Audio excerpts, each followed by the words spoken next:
नमस्कार, आप देख रहे हैं आज तक। मैं हूं आपके साथ नवजोत रंधावा। यूपी में लव जिहाद को लेकर सरकार सख्त कानून की तैयारी में है और सरकार ने कानून बनाने को लेकर अगला कदम उठा भी लिया है। गृह विभाग ने कानून विभाग को प्रस्ताव भेज दिया है। इधर सियासी दलों ने कानून पर सवाल उठा दिया। अशोक गहलोत का आरोप है कि लव जिहाद शब्द बीजेपी ने गढ़ा है और इसके जरिए देश को बांटने का काम हो रहा है। समाजवादी पार्टी ने भी पूछा है कि यूपी सरकार आखिर लव जिहाद के नाम पर सियासत क्यों कर रही है। लव जिहाद को लेकर लगातार घटनाएं बढ़ रही थीं, पहले भी थी और इधर कुछ ज्यादा घटनाएं बढ़ रही थी, जिसको लेकर आदरणीय योगी जी ने साफ कर दिया था कि अगर जरूरत पड़ेगी तो हम कानून बनाएंगे। और उसी क्रम में हम कानून बना रहे हैं, क्योंकि अब हमारे उत्तर प्रदेश में ये नहीं चलेगा कि आप मिशन के तहत, लव जिहाद के तहत बच्चियों को बहला फुसलाकर और उनको धर्म परिवर्तन कराएं या आप अपने मिशन का पार्ट बनाएं। तो इस तरह से मैं बताना चाहता हूं वो जिहादी लोगों को भी जो इस तरह का जिहाद कर रहे हैं, उनके लिए भी तय है, उनके लिए एक संदेश है कि हम कड़ा कानून बना रहे हैं और उनको भी जेल में डालने का काम करेंगे। हिंदुस्तान के अंदर में कोई व्यक्ति चाहे किसी भी जाति धर्म का हो, अगर अपनी पहचान छुपा के किसी महिला के साथ संबंध बनाता है, उससे दोस्ती करता है, उसको धोखा देता है, तो क्राइम कहलाता है। इसमें उसको सजा मिलनी चाहिए और कानून में अच्छा प्रावधान में होना चाहिए। लेकिन भारतीय जनता पार्टी उस महिला को न्याय दिलाने में तो कम, लेकिन उसका राजनीतिकरण करने में ज्यादा विश्वास रखती है। समाज के अंदर में उसका राजनीतिक रूप रंग देने में ज्यादा विश्वास रखती है। ये हिंदुस्तान के समाज के लिए चिंता का विषय है। कानून बनाने की तैयारी, लेकिन क्या कह रहे यूपी सरकार के कानून मंत्री ब्रजेश पाठक, जरा सुनते हैं वो भी। उत्तर प्रदेश में योगी सरकार लगातार सक्रिय है और लव जिहाद के मामलों को लेकर के अब कड़ाई से पालन होना है। इसके लिए सरकार ने कानून का खाका तैयार कर लिया है। हमारे साथ बात करने के लिए मौजूद है प्रदेश के कानून मंत्री ब्रजेश पाठक जी। सर, जिस तरीके से प्रस्ताव गृह मंत्रालय से आया है कानून मंत्रालय के पास, क्या सोच है किस तरीके से लव जिहाद के मामलों को निपटा जाएगा? दरअसल अभी तक जो इस तरीके की घटनाएं हैं उसे सामाजिक वैमनस्यता के साथ साथ सामाजिक सद्भाव को भी चुनौती आती है और सामाजिक ताना बाना भी टूट रहा था। लगातार दंगा फसाद की भी घटनाएं बढ़ गई थी। सरकार ने इस दिशा में काफी पहले से सोच विचार करना प्रारंभ किया और हमारे राज्य विधि आयोग ने पहले ही इसकी रिपोर्ट दे दी है। गृह मंत्रालय से जैसे ही प्रस्ताव मिलेगा हम इस पर कड़ा कानून बनाएंगे और उन लोगों के लिए एक चेतावनी होगी, कृपया इस तरीके की घटनाओं से बाज आएं, अन्यथा उनके खिलाफ ऐसी कार्रवाई होगी कि आने वाली पुश्तें भी उन्हें याद करेंगे। साफ तौर पे जिस तरीके से प्रस्ताव आने की बात है, क्या कुछ उसमें महत्वपूर्ण चीजें हैं और किन किन पहलुओं पर विचार किया? दरअसल अभी हम उसका पूरा विवरण आपके समक्ष नहीं रख सकते जब तक कानून की शक्ल में पब्लिक न हो जाए, लेकिन मैं इतना बता सकता हूं कि कड़ा कानून बनेगा। कृपया लोग इस तरीके की घटनाओं को अंजाम देने से बाज आएं और सामाजिक ताने बाने को न तोड़ें, वैमनस्यता न फैलाएं और जो सामाजिक व्यवस्था है वो बनी रहे, दंगा फसाद की घटनाएं न बढ़ें और सब लोग प्यार से मिलजुल करके आपस में रहें। इस तरीके की घटनाओं से सामाजिक ताना बाना लगातार टूट रहा था और नाम बदल करके छद्म नाम से लोग शादी कर रहे थे। इस वजह से कड़ा कानून बनाने पर विचार करना पड़ा। विपक्ष का कहना है कि गेहूं में घुन भी पिस जाएगा, कहीं ना कहीं कानून में जरूरत होगी कि जो सरकार इसीलिए होती है और सरकार की चिंता है कि निर्दोष फंसने न पावे, दोषी बचने न पावे। सामाजिक ताना बाना न बिगड़े और इसीलिए सख्त कानून की तैयारी है। और इसी को लेकर यानी लव जिहाद को लेकर क्या कह रहे हैं खुद मुख्यमंत्री योगी आदित्यनाथ, वो भी आपको सुनवाते हैं। धर्म परिवर्तन करना शादी के लिए आवश्यक नहीं है। और भाइयों बहनों, लव जिहाद की समस्या पर भी सख्ती से अंकुश लगाने का कार्य सरकार करने जा रही है। बहुत सख्ती के साथ अंकुश लगाने का कार्य करेगी। तो लव जिहाद को लेकर मुख्यमंत्री योगी आदित्यनाथ ने ये बात कही थी। बिहार चुनावों के दौरान ये बात हुई थी और अब कानून बनाने की तैयारी, सख्त कानून बनाने की तैयारी, सामाजिक ताना बाना न बिगड़े। अशोक गहलोत भी अब इसमें कूद पड़े हैं। उन्होंने कहा है कि इस शब्द की इजाद ही बीजेपी की तरफ से हुई है। सुनते क्या वो कह रहे हैं। बीजेपी सांप्रदायिक सद्भाव बिगाड़ रही है, अशोक गहलोत ने कहा है। राजस्थान के मुख्यमंत्री अशोक गहलोत, शादी पूरी तरह से निजी आजादी का मामला है। ये सारी बातें अशोक गहलोत ने कही हैं लव जिहाद पर। अब राजस्थान तक सियासत शुरू हो गई। इस पर कानून बनाना असंवैधानिक है, ऐसा अशोक गहलोत कह रहे हैं। प्यार में जिहाद की कोई जगह नहीं है।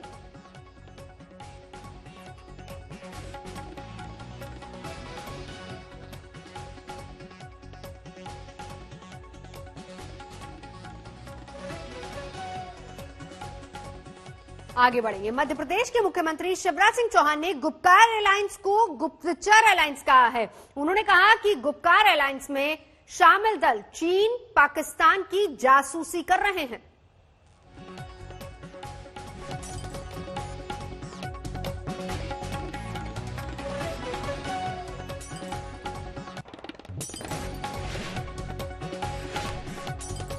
तो गुपकार एलायंस को लेकर अब मध्य प्रदेश के मुख्यमंत्री शिवराज सिंह चौहान ने सीधे सीधे आरोप ये लगाया है कि जो भी दल इसमें शामिल हैं, चीन और पाकिस्तान की जासूसी कर रहे हैं। गुप्तचर अलायंस इस शब्द का इस्तेमाल उन्होंने किया और आरोप लगाया कि चीन और पाकिस्तान की जासूसी कर रहे हैं।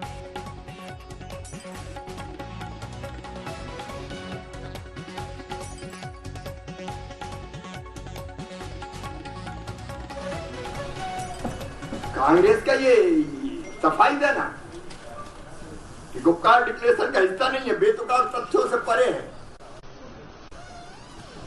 कांग्रेस गुपकार डिक्लेरेशन का हिस्सा तब भी थी, अब भी है, और ये उनके कश्मीर के नेताओं के बयानों से स्पष्ट हो रहा है। कांग्रेस गुपकार डिक्लेरेशन के साथ मिलकर चुनाव भी लड़ रही है,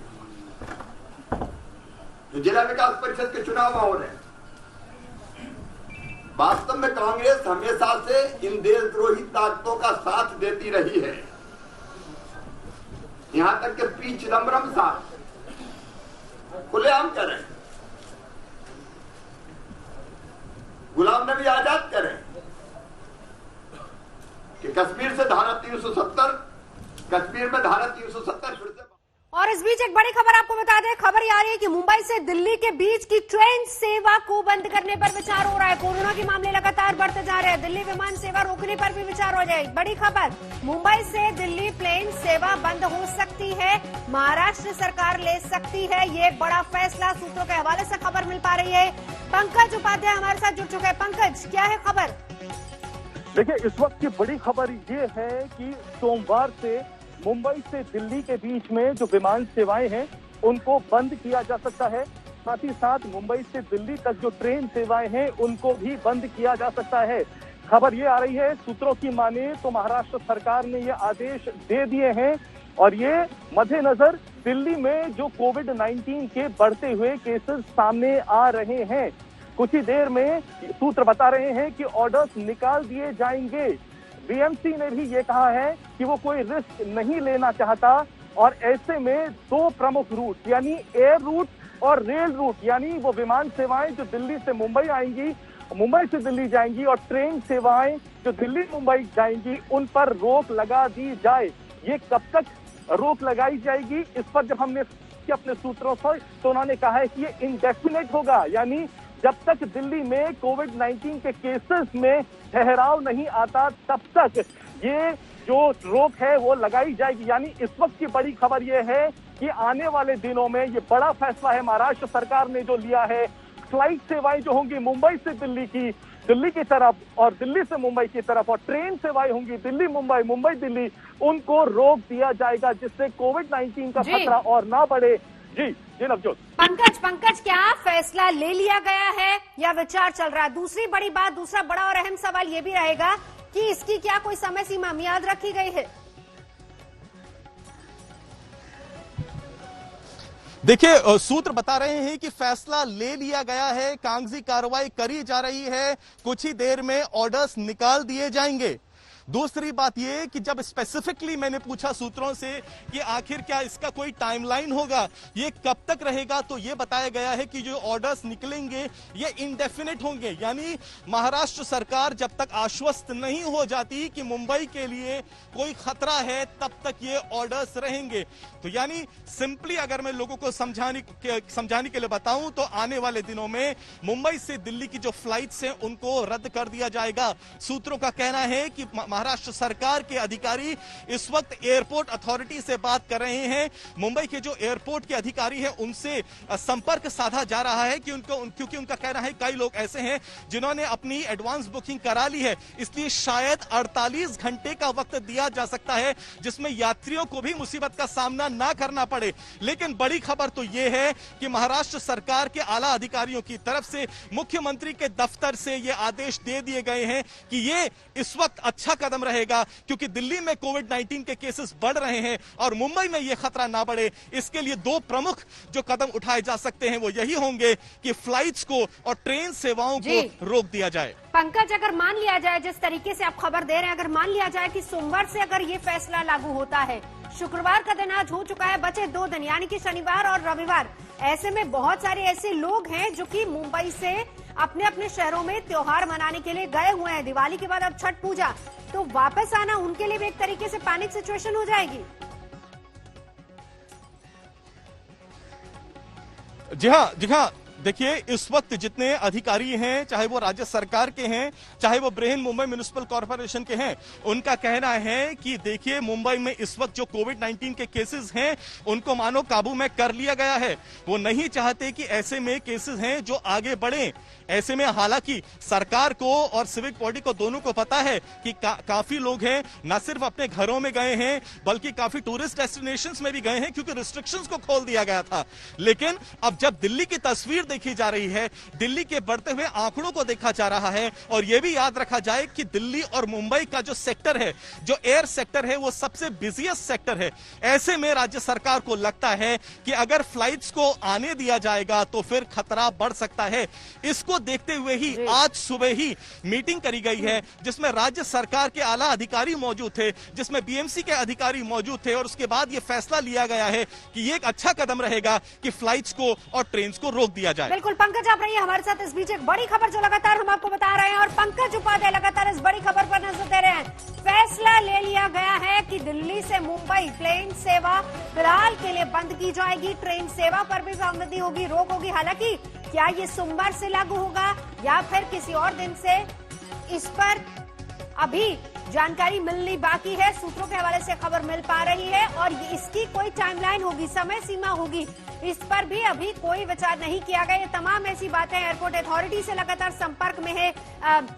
मुंबई महाराष्ट्र सरकार इस वक्त हमारे साथ पंकज उपाध्याय लगातार जुड़े हैं। पंकज, इस बीच बड़ी खबर यह भी है कि ट्रेन सेवा क्या सिर्फ दिल्ली से मुंबई के लिए ही रोकने पर विचार हो रहा है, क्योंकि महाराष्ट्र में और भी बहुत सारे ऐसे इलाके जहां पर दिल्ली से ट्रेनें जाएंगी, और क्या एंट्री पॉइंट्स पर भी, जिस तरीके से दिल्ली में कहा जा रहा है कि हर जगह पर एंट्री पॉइंट्स पर चेकिंग हो रही है, क्या वहां पर भी चेकिंग की ऐसी कोई आगे फैसला लेने की बात हो रही है? देखिए सूत्र बता रहे हैं कि डिटेल्स को वर्कआउट किया जा रहा है। अब पिछले 24 या 48 घंटों में जो स्थिति है वो बिल्कुल बदल चुकी है, और दिल्ली में जिस तरीके से कोविड-19 के केसेस बढ़ रहे हैं उसको देखते हुए मुंबई में और महाराष्ट्र में राज्य सरकार बिल्कुल सतर्क हो गई है। आपको यह भी बता देना चाहता हूं कि पहले तो यह फैसला लिया गया था कि जो स्कूल्स हैं, स्टूडेंट्स 9th से 12th के हैं, उनके जो स्कूल्स हैं उनको खोल दिया जाएगा। लेकिन एज अ प्रिकॉशनरी मेजर अब यह भी फैसला ले लिया गया है कि 31 दिसंबर तक बीएमसी के जुरिस्डिक्शन में जितने स्कूल्स हैं उनको बंद रखा जाएगा। बीएमसी कमिश्नर इकबाल सिंह चहल से बस थोड़ी ही देर पहले मेरी बातचीत हुई थी, तो उन्होंने कहा था कि एक ऐसे समय में जब मुंबई में केसेस काबू में आ रहे हैं, जब एक्टिव केसेस 10,000 के अंदर आ गए हैं, ऐसे में वो नहीं चाहते कि कोई भी रिस्क लिया जाए। ऐसे में खतरा आखिर कहां से हो सकता है? स्कूल के खोलने से खतरा हो सकता है। 31 दिसंबर तक बंद कर दिए गए हैं।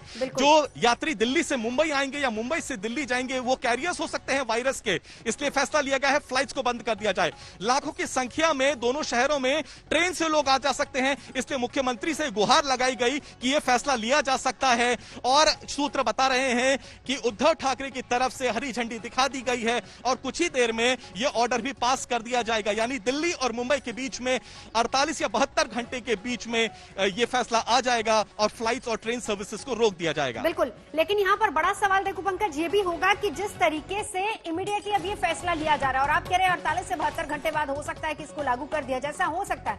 हालांकि चर्चाएं, बातचीत अभी चल रही है, लेकिन कोई पैनिक सिचुएशन क्रिएट ना हो उसके लिए क्या कुछ इंतजाम किए जा रहे हैं?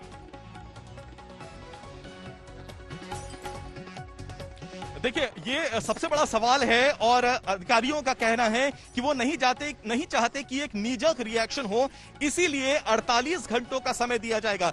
ये 48 घंटे की बात इसलिए हो रही है क्योंकि काफी लोगों ने एडवांस बुकिंग भी कर रखी होगी।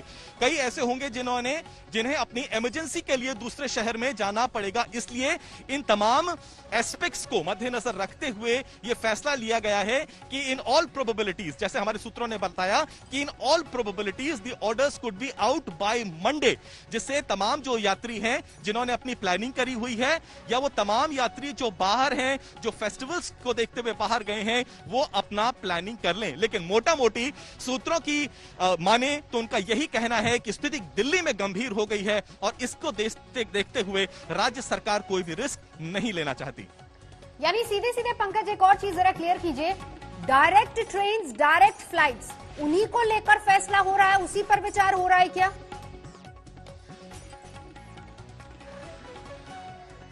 देखिए, अभी तक जो जानकारी मुझे मिल पाई है, जैसा कि मैंने आपको बताया, दिल्ली और मुंबई का जो सेक्टर है वो one of the busiest sectors है अगर हम एयरवे की बात करें। इसीलिए यह फैसला लिया गया है दिल्ली और मुंबई के बीच में जो डायरेक्ट विमान सेवा है उसको रोक दिया जाएगा, इंडेफिनेट टाइम के लिए रोक दिया जाएगा। यानी जो यात्री दिल्ली से मुंबई आना चाह रहे थे या वो यात्री जो मुंबई से दिल्ली जाना चाह रहे थे वो नहीं जा पाएंगे। दूसरी बात रही ट्रेन की, अभी तक जो सूत्रों ने हमें जानकारी दी है वो ये बताया है कि डायरेक्ट जो ट्रेन सर्विसेज होंगी उन पर भी रोक लगा दी जाएगी। जो बाकी डिटेल्स होंगी वो धीरे धीरे छन के हमारे पास आएंगी, लेकिन अभी तक ये फैसला लिया गया है, राज्य सरकार ने हरी झंडी इस बात के लिए दी है कि ट्रेन सर्विसेज को रोकना भी बहुत जरूरी है।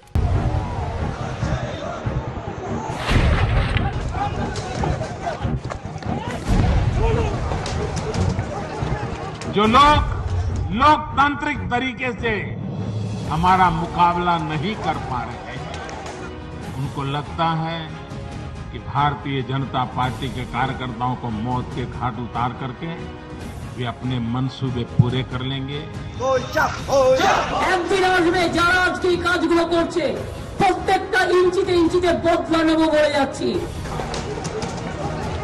तृणमूल कांग्रेस के कार्यकर्ताओं ने भारतीय जनता पार्टी के कार्यकर्ताओं के साथ बहुत अत्याचार किए हैं, बहुत अन्याय किया है।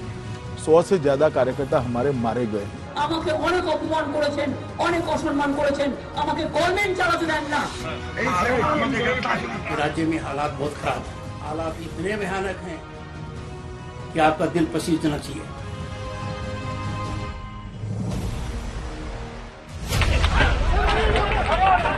राजनीतिक हिंसा की बिसात पर बंगाल के चुनावों का खतरनाक खेल शुरू हो चुका है। इधर बीजेपी अब की बार 200 पार का हुंकार भर रही है और ममता 22 नवंबर के बाद 600 रैलियां करेंगी। उनका मिशन है बंगाल को बीजेपी से बचाओ। पश्चिम बंगाल में बीजेपी टीएमसी में तनातनी तेज होती चली जा रही है। कूच बिहार में एक 55 वर्षीय बीजेपी कार्यकर्ता कलाचंद करमोकर की हत्या के बाद विपक्ष ने 12 घंटे के बंद का ऐलान किया। विरोध प्रदर्शन के दौरान पुलिस ने बीजेपी कार्यकर्ताओं पर जबरदस्त लाठीचार्ज किया।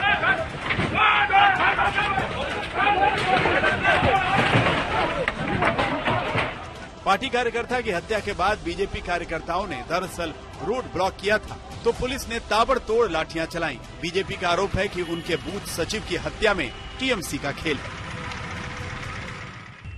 जैसा कि हम पोलिंग बूथ पर कार्यकर्ताओं की टीम बनाकर सशक्त कर रहे हैं, वैसे वैसे पोलिंग बूथ के कार्यकर्ताओं पर टीएमसी के गुंडों ने हमला करना प्रारंभ कर दिया।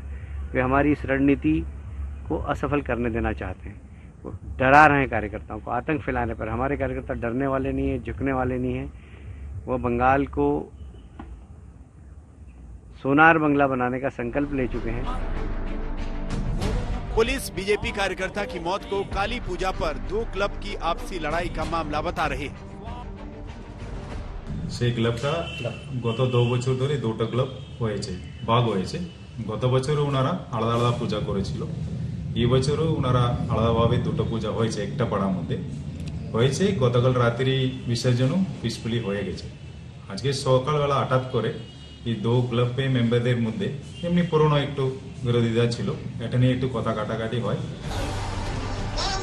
पंचायत चुनाव में मिली सफलता और लोकसभा में 18 सीटों की जीत से उत्साहित बीजेपी आर या पार के संघर्ष में जुटी है। गुजरात मॉडल पर जीत का भरोसा है। বিমান বাবুরা বুদ্ধ বাবুরা আমাদেরকে এরকম করে দিয়ে গেছে, ঝান্ডা বাহক করেছেন। আর ডাক্তার ইঞ্জিনিয়ার প্রফেসর হবে না, পরিযায়ী শ্রমিক হবে, আর সে চাকরি পাবে গুজরাটে, বাংলায় পাবে না। তাই আমরা এটাকে গুজরাট বানাতে চাইছি। हाल ही में बंगाल बीजेपी अध्यक्ष के काफिले पर भी हमला हुआ था। बीजेपी लगातार अपने कार्यकर्ताओं की मौत के मुद्दे को सियासी हथियार बना रही है। उनका आरोप है कि अब तक 116 बीजेपी कार्यकर्ताओं की पश्चिम बंगाल में हत्या हुई है।